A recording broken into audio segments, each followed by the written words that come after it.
Il-mulej ma'kom. Jak ukoll. Qari mill-Evanġelju skont San Ġwan. Glorja fi mulej.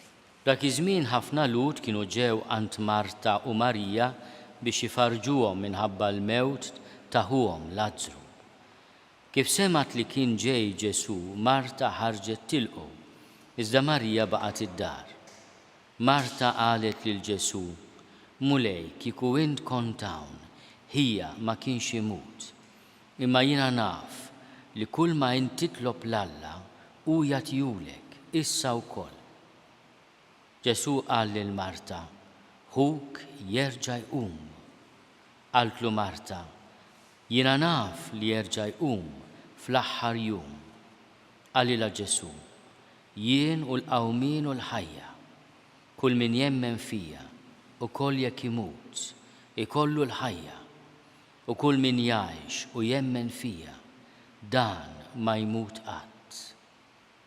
Temnu int dan? Iva mulej, weġbitu.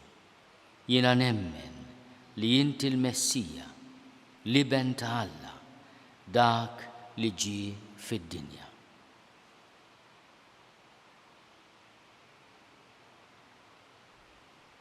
Il-kelma tal-mulej. Tifħir lilek Kristu.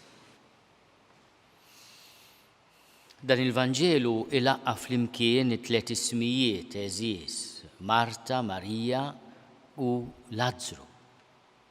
Lazzru mhuwiex parti mid-dialogu għax dan il-mument mill-kapitlu 11 ta' San Ġwan Lazzru qiegħed fil-qabar u ilu mejjed għal 4 ijiem. Marija baqgħet id-dar miġbura. Hija Marta li toħroġ tilqa' l-imgħallem u tagħmel dialogu ħafna profond miegħu.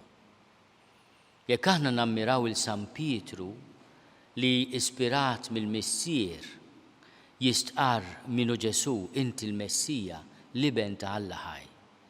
Illum irridu niftakru li l-mulej nebbaħ lil Marta wkoll biex tistajt l-istess kliem.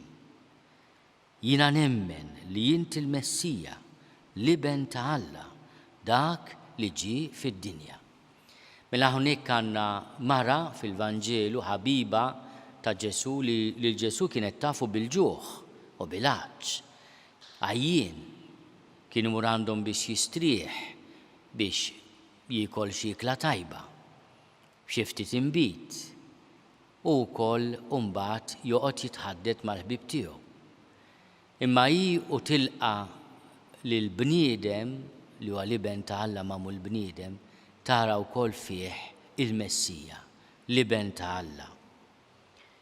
Ġesu u jiddialoga magħha, jgħid kliem li għalina sar għażiż ħafna. Fil-fatt, il-kol kemm aħna kellna il-ħtieġa għax mhix xi ħaġa sabiħa, pjaċevoli, li nkunu preżenti għal xi funeral ta' xi ħadd għażiż, ta' xi ħadd qarib. U nisemgħu fil-liturġija tal-mejtin dan il-kliem li jgħid Ġesu lil Marta. Jien u l-qawmien u l-ħajja, kull min jemmen fija ukoll jekk imut, ikollu l-ħajja, u kull min jgħix u jemmen fija, dan ma jmut qatt. Ġesu illum wara li itenni dan il-kliem jgħidilna l-istess mistoqsija li jagħmel lil Marta.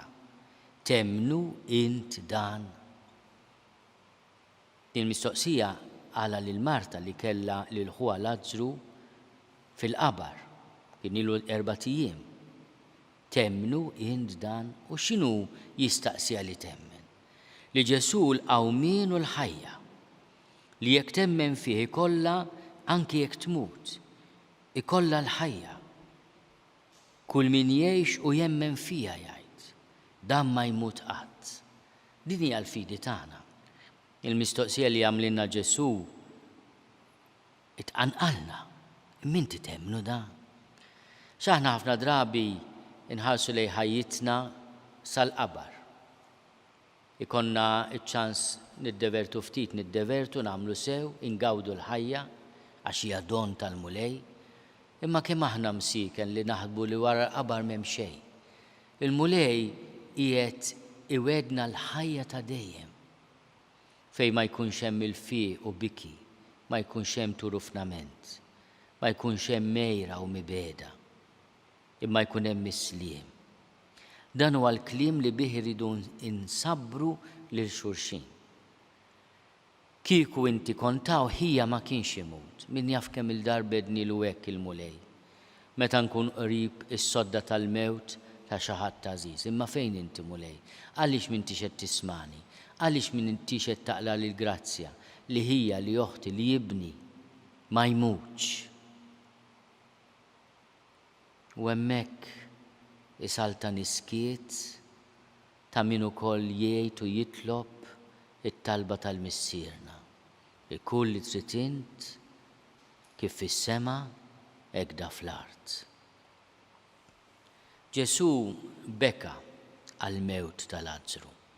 Ja xi ħaġa kommoventi li tara lill-liben u timmaġina lill-liben tgħallama u l-bniedem sultan fuq il-mewt u tal-ħajja jibki għall-mewt tal-ħabib għażiż tiegħu.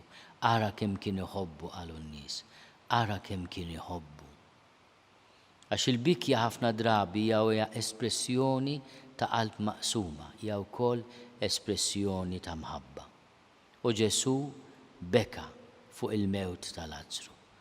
U bħala iben tgħallama l-bniedem reġa' ta' dan id-don kbir lil Marta u lil Marija ħuhom li jerġa' lura mill-mewt. Ejjew nirringrazzjaw il-Alla ta' din l-esperjenza li għaddew minna Lażru, Marija, Marta li għalina hija ta' konsolazzjoni kbira. Ġesù dak il-moment ta' dulur għal kliem ta' sew eżies, jien u l-qawmien u l-ħajja. U ninaqdu ma' Marta fil-festa tagħha u ta' uħta Marija u ta' Lażru huwa, u ntennu l-kliem tagħha li huwa profezija u hija dikjarazzjoni ta' fidi qawwija daqs ta' Pietru, il-prinċep tal-Apostli. Jiena nemmen li inti l-Messija, l-iben ta' Alla, dak li ġie fid-dinja.